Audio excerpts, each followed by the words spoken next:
আসসালামু আলাইকুম, welcome to my new blog. আজকে নতুন একটা ব্লগ ভিডিও নিয়ে চলে আসলাম। দীর্ঘ বেশ কিছুদিন পরে আজকে আসলাম ক্যামেরার সামনে। তো নদীর কিছু আপডেট জানাবো। নদীর মধ্যে আসলে অনেক দিন পর নদীর ভিতরে আসলাম। ওই পাশে নদীর ব্লগ ব্লগ দেওয়া হয়েছে পুরোটুকু, একদম ওই মাথার থেকে একবারে যে এদিকে এই মাথা পর্যন্ত পুরোটুকুই ব্লক বিছানো শেষ।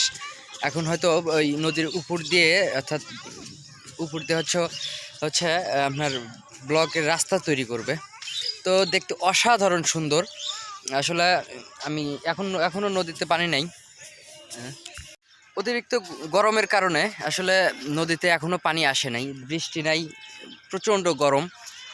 আর মাঝখানে একটু পানি বৃদ্ধি হয়েছে, তাও আবার দেখছি এই কয়েকদিন আর শুকিয়ে যাচ্ছে। তো একদমই বৃষ্টি নাই, তাপমাত্রা অনেক বেশি। দেখতে পাচ্ছেন এই টাইমে নদীতে স্বাভাবিক পানি থাকে, মানে নতুন পানি আসে আর কি এই টাইমে। কিন্তু এখন পর্যন্ত নতুন পানির কোনো খবর নাই। শুধু মাঝে সাঝে চর জায়গা আছে, এগুলো বালু উত্তোলন করছে বিক্রি করার জন্য।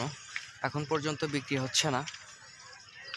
ওই পাশে কিন্তু একদম ব্লক পিছানো একদম শেষ, পুরোটুকুই শেষ। এদিকে বস্তা রেডি করতেছে। চলেন ওদিকে একটু যাই, চলেন। নদীর কাছে আমাদের একটাই দুঃখ, দেখেন এই যে চোরাট সাঁকো, বাঁশের সাঁকো, ওখানে আসলে উপরে উঠতেও খুব কষ্টকর, অনেকেই অনেক দুর্ঘটনা শিকার হয়। আমাদের এখানে যদি আমাদের নতুন এমপি হয়েছে মজনু সাহেব, তার কাছে আবেদন আমাদের এলাকাবাসীর পক্ষ থেকে, আমাদের এই ব্রিজটা যেন দ্রুত হয়।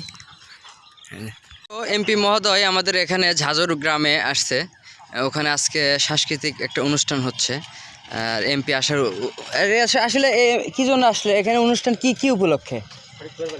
আচ্ছা, তো আমার এমপি মহোদয়ের কাছে আমাদের এলাকারবাসী পক্ষ থেকে আকুল আবেদন যে আমাদের যেন অন্তত এই ব্রিজটা অন্তত হয়।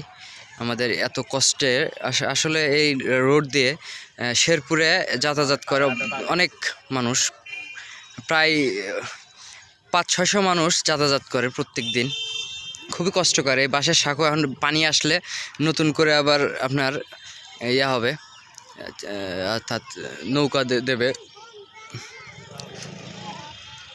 আমি আছি বস্তার উপরে, এক্সট্রা দেওয়া হচ্ছে। যে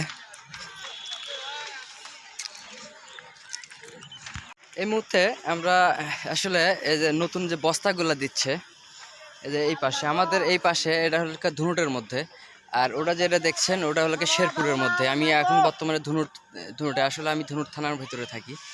এদিক দিয়ে ব্লক হবে এই যে এই পর্যন্ত, এই ঘাট পর্যন্ত ব্লক হবে। হ্যাঁ যাম না এখন। তো আসলে আমাদের ওইদিকে, ওই সামনে ওইদিকে আমাদের মানে অর্ধেক কাজ শেষ হয়ে গেছে। এখন বর্তমানে এদিকে কাজ করতে আসতেছে। মাশাল্লাহ, কাজটা যত দ্রুত হয় সে কামনাই করি, কারণ সামনে আবার পানি এসে গেলে পরে আরও একটা বছর, আরও 6 মাস দেরি হবে আর কি, যাতে পানি আসার আগেই কাজটা সম্পূর্ণ হয় আল্লাহর রহমতে। আর কাজগুলো অনেক দ্রুত হচ্ছে এবং আসলে কাজও অনেক ভালো হচ্ছে। এখন আমি আছি আমার দোকানের ঠিক সামনে মুড়া। আমার পেছনে দেখতে পাচ্ছেন এই পাড়াটার বাড়ির পেছনেই আমার দোকান। একটু আসলাম, অনেকদিন পর আসলাম নদীর ভিতরে। আর এত সুন্দর ওয়েদার, আসলে ঠান্ডা ঠান্ডা ওয়েদার, রোদ নাই, বিকেল হয়ে গেছে। দেখছেন কত লোকজন যাওয়া আসা করতেছে চড়াট দিয়ে। এই দেখেন অনেক লোকজন চড়াট দিয়ে যাতায়াত করতেছে, কারণ ওই পাশে আজকে অনুষ্ঠান হচ্ছে, যার কারণে লোকজন যাতায়াত করতেছে। এই যে